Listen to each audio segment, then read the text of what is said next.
O Dia Mundial de Câncer é um momento simbólico para a gente refletir sobre o câncer. A gente tem que levar em consideração que o Brasil envelheceu nos últimos 40 anos aquilo que a Europa, por exemplo, demorou 400 anos para acontecer. A longevidade leva também ao aumento da incidência do câncer, que está relacionado entre seus principais fatores com a idade. Isso traz para a gente problemas. A gente aumentando a longevidade, a gente aumenta a possibilidade de doenças crônicas não transmissíveis, e o câncer hoje vem se impondo como uma realidade epidemiológica no mundo, sendo a primeira ou segunda causa de morte em todos os países, ou na maioria dos países. Isso vai aumentar a incidência, sobretudo nos países em desenvolvimento e, entre eles, o nosso. A gente tem projetado, pelas estimativas do INCA, mais de 704 mil casos para o próximo triênio de 2023 a 2025, 700 mil casos por ano, o que traz para a gente a percepção de, a cada estimativa que o INCA apresenta, um aumento do número de casos. E o que a gente pode fazer, como enfrentar esse desafio?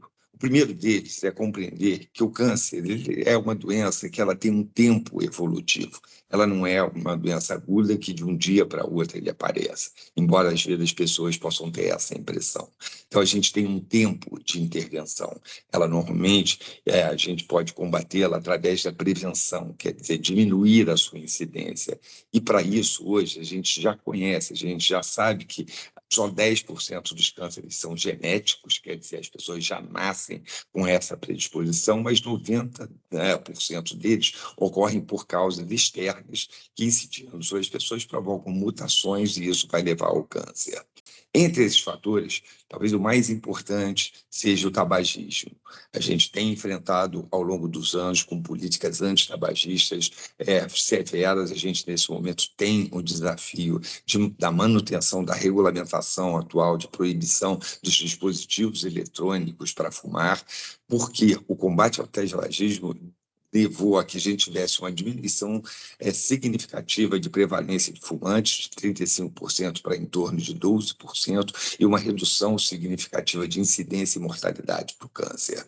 Outro fator que é muito importante é que a gente hoje tem uma política em relação às bebidas alcoólicas. A gente sabe que não existe dose segura para a ingestão de bebidas alcoólicas. Quanto menos você ingerir, menos chances de ter cânceres associados ao álcool você terá, e isso a gente precisa hoje desenvolver porque nossos jovens estão sendo vulneráveis. Um terceiro problema grande que a gente tem no Brasil é a questão da obesidade, do sedentarismo, da ingestão de ultraprocessados. A gente tem que ter uma qualidade, ofertar uma qualidade de alimentação melhor. Não é fácil isso, a gente sabe que o mundo moderno hoje dificulta o que a gente chama de comida de fogão, mas nós temos que empreender todas as possibilidades para que a gente possa melhorar a qualidade da alimentação brasileira, combatendo a obesidade, hoje que já atinge 20% da nossa população, o sobrepeso, quase 50% da população. Nós estamos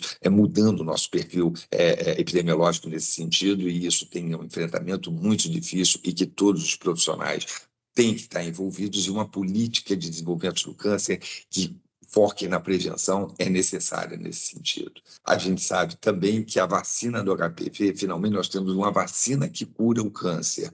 O HPV, responsável por quase 90% dos cânceres de colo uterino, ele é uma doença totalmente prevenível. A gente hoje tem um programa vacinal com vacina gratuita para meninas e meninos de 9 a 14 anos. A gente hoje está tendendo, ainda não está estabelecido, mas muito em breve acredito que será apenas uma dose para a proteção de todos esses segmentos, que vai permitir que a gente pense em erradicação do câncer de colo uterino no futuro, que ainda é uma das principais causas de mortalidade nas mulheres brasileiras. A nossa taxa de cobertura vacinal ainda é abaixo daquilo que a gente deseja. Uma política, ela só consegue ser efetivamente implantada se bem regulamentada, se bem compreendida pela sociedade. Os legisladores hoje têm um prazo de 180 dias para se debruçar sobre essa questão que é primordial. A gente precisa hoje garantir a percepção da população